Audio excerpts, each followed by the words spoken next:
સંજય બોલ્યા, હે રાજા, પાંડુપુત્રોની સેનાને વ્યૂહરચનામાં ગોઠવાયેલી જોઈને રાજા દુર્યોધન પોતાના ગુરુ પાસે ગયો અને આ પ્રમાણે વચન કહ્યા, હે આચાર્ય, પાંડુપુત્રોની આ વિશાળ સેનાને જુઓ, એ જેની વ્યૂહરચના આપના બુદ્ધિમાન શિષ્ય એવા દ્રુપદપુત્રે બહુ નિપુણતાથી કરી છે.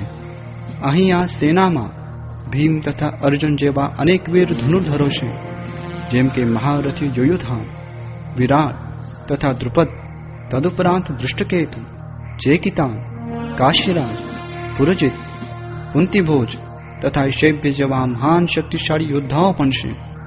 પરાક્રમી યુદ્ધામન્યુ, અત્યંત શક્તિશાળી ઉત્તમૌજા, સુભદ્રાનો પુત્ર અને દ્રૌપદીના પુત્રો એ બધા જ મહારથીઓ છે.